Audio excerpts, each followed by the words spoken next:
श्रीमद्भागवत महापुराणम प्रथम स्कंद 10वां अध्याय। श्री कृष्ण का द्वारका का गमन।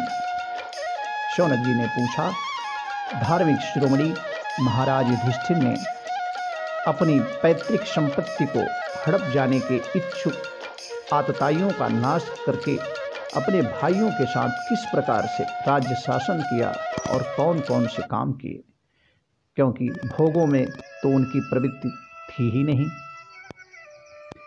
सूत जी कहते हैं, संपूर्ण सृष्टि को उज्जीवित करने वाले भगवान श्री हरि परस्पर की कलह अग्नि से दग्ध कुरुवंश को पुनः अंकुरित कर और युधिष्ठिर को उनके राज सिंहासन पर बैठाकर बहुत प्रसन्न हुए।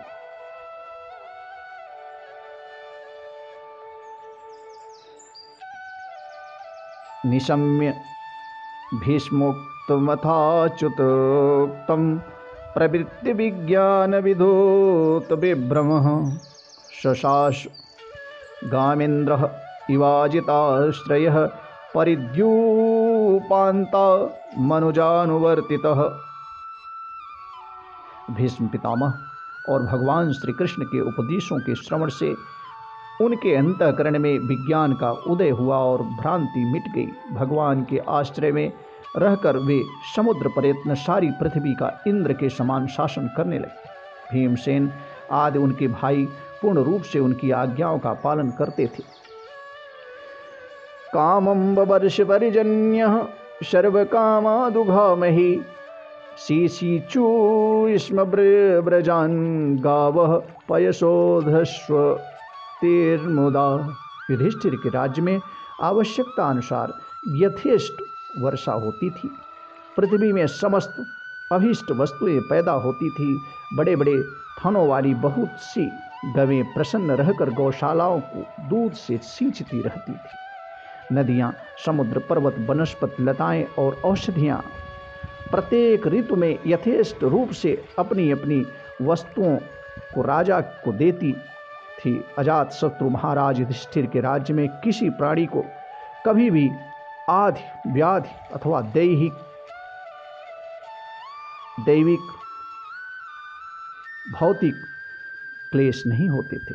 अपने बंधुओं को शोक मोटाने के लिए, अपनी बहन सुभद्रा को प्रसन्नता के लिए भगवान श्री कृष्ण कई महीनों तक हस्तिनापुर में ही रह गए। फिर जब उन्होंने राजा युधिष्ठिर से द्वारका जाने की अनुमति मांगी, तब राजा ने उन्हें अपने हृदय से लगाकर स्वीकृति दे दी। भगवान उनको प्रणाम करके रथ पर सवार हुए। कुछ लोग समान उम्र वालों ने उनका आलिंगन किया और कुछ छोटे उम्र वालों ने प्रणाम किया। उस समय सुभद्रा, द्रौपदी, कुंती, उत्तरा, गांधारी, धृतराष्ट्र, युत्सु, कृपाचार्य, नकुल, सहदेव, भीमसेन, धौम्य और सत्यवती आदि सब मूर्छित से हो गए। वे सारंगपाणी श्री कृष्ण का विरह नहीं सह सके। भगवत भक्त सत्पुरुषों के संग से जिसका दुह संग छूट गया है, वह विचारशील पुरुष भगवान के मधुर मनोहर सुयशों को एक बार भी सुन लेने पर फिर उसे छोड़ने की कल्पना भी नहीं करते। उनकी भगवान के दर्शन तथा स्पर्श से, उनके साथ आलाप करने से तथा साथ ही साथ सोने, उठने, बैठने और भोजन करने से जिनका संपूर्ण हृदय उन्हें समर्पित हो चुका था, वे पांडव भला उनका विरह कैसे सह सकते हैं। उनका चित्त द्रवित हो रहा था। वे सब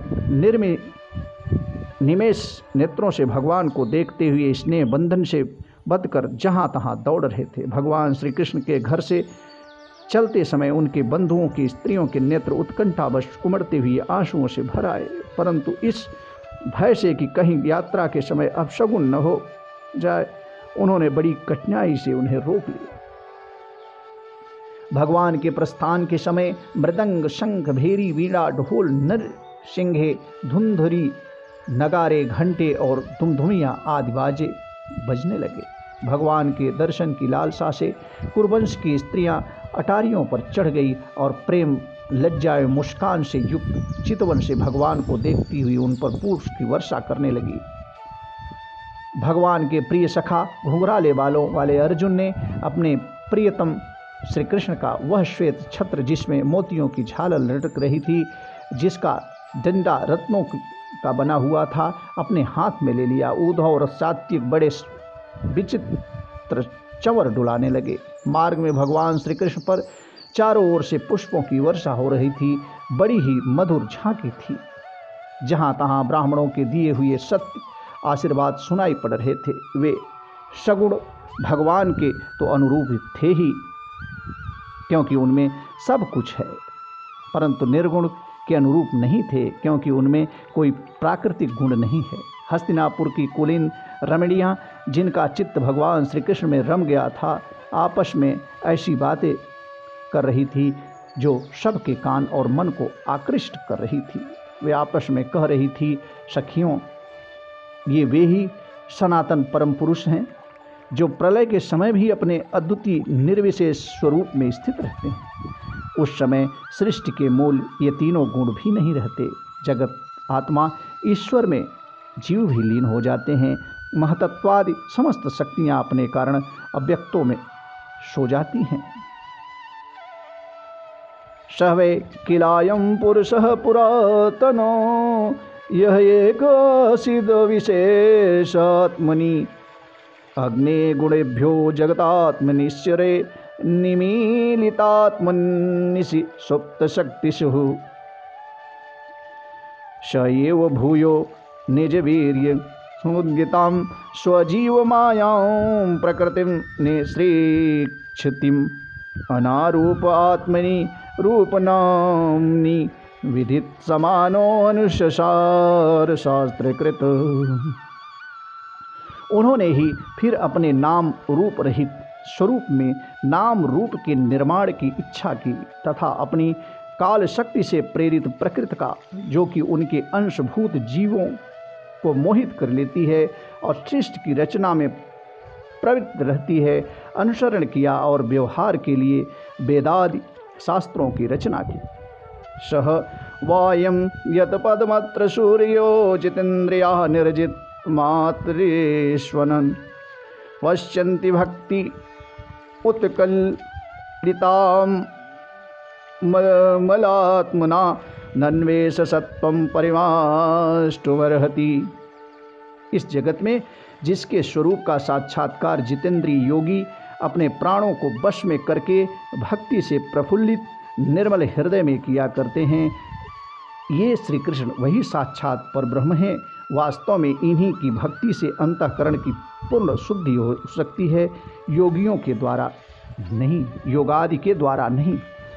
सह वायम सख्यनुगीत सत्कथो वेदेषु गुह्य योषि च गुह्यो वादिभिः यह एकैषो जगतात्मलीलया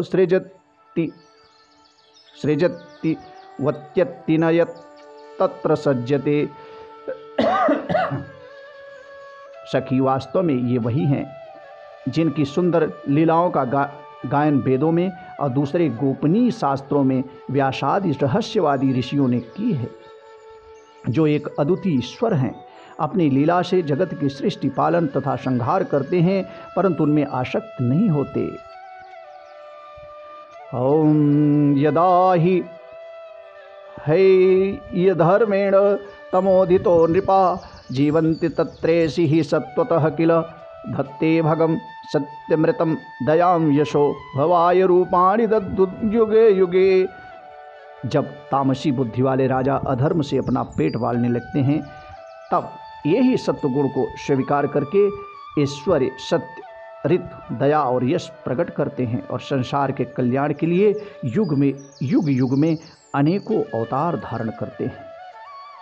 यह यदुवंश परम प्रशंसनीय है, क्योंकि लक्ष्मीपति पुरुषोत्तम श्री कृष्ण ने जन्म ग्रहण करके इस वंश को सम्मानित किया है। वह पवित्र मधुवन ब्रजमंडल भी अत्यंत धन्य है, जिसे उन्होंने अपने शैशव एवं किशोरावस्था में घूम फिर कर सुशोभित किया है। बड़े हर्ष की बात है कि द्वारका ने स्वर्ग की यश का तिरस्कार करके पृथ्वी के पवित्र यश को बढ़ाया है। क्यों न हो, वहाँ की प्रजा अपने स्वामी भगवान श्री कृष्ण को जो बड़े प्रेम से मंद मंद मुस्कुराते हुए उन्हें कृपा दृष्टि से देखते हैं, निरंतर निहारती रहती हैं। सखी, जिनका इन्होंने पाणी ग्रहण किया है, उन स्त्रियों ने अवश्य ही व्रत, स्नान, हवन आदि के द्वारा इन परमात्मा की आराधना की होगी, क्योंकि वे बार बार इनकी उस अधर सुधा का पान करती हैं जिसके स्मरण मात्र से ब्रजबालाएं आनंद में मूर्छित हो जाया करती हैं। या वीर्यशुल्केन हिता स्वयंवरे प्रमथ्य चैद्य प्रमुखान् हि सुस्मिडः प्रद्युम्न शाम्बा सुतादयो परा यश्चात्रिदा भौमबधे सहस्त्रशः। वे स्वयंवर में शिशुपाल आदि मतवाले राजाओं का मान मर्दन करके जिनको अपने बाहुबल से हर लाए थे तथा जिनके पुत्र प्रद्युम्न, शाम्ब, आम्ब आदि हैं, वे रुक्मिणी आदि 8 पटरानियाँ और भौमासुर को मारकर लाई हुई जो इनकी हजारों अन्य पत्नियाँ हैं, वे वास्तव में धन्य हैं, क्योंकि इन सभी ने स्वतंत्रता और पवित्रता से रहित स्त्री जीवन को पवित्र और उज्जवल बना दिया है। इनकी महिमा का वर्णन कोई क्या करे। इनके स्वामी साक्षात कमलनयन भगवान श्री कृष्ण हैं, जो नाना प्रकार की प्रिय चेष्टाओं तथा पारिजातादि प्रिय वस्तुओं की भेंट से इनके हृदय में प्रेम एवं आनंद की अभिवृद्धि करते हुए कभी एक क्षण के लिए भी इन्हें छोड़कर दूसरे जगह नहीं जाते।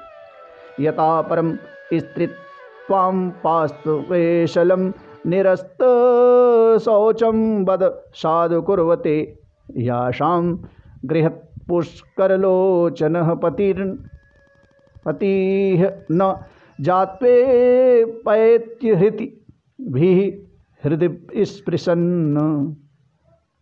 हस्तिनापुर की स्त्रियां इस प्रकार बातचीत कर ही रही थी। भगवान श्री कृष्ण मंद मुस्कान और प्रेम पूर्ण चितवन से उनका अभिनंदन करते हुए वहां से विदा हो गए। अजात शत्रु युधिष्ठिर ने भगवान श्री कृष्ण की रक्षा के लिए हाथी, घोड़े, रथ और पैदल सेना उनके साथ कर दी। उन्हें स्नेहवश यह शंका हो आई थी कि कहीं रास्ते में शत्रु इन पर आक्रमण न कर दें। सुदृढ़ प्रेम के कारण कुरुवंशी पांडव भगवान के साथ बहुत दूर तक चले गए। वे लोग उस समय भावी विरह से व्याकुल हो रहे थे। भगवान श्री कृष्ण ने उन्हें बहुत आग्रह करके विदा किया और सात्विक, उद्धव आदि प्रेमी मित्रों के साथ द्वारका की यात्रा की।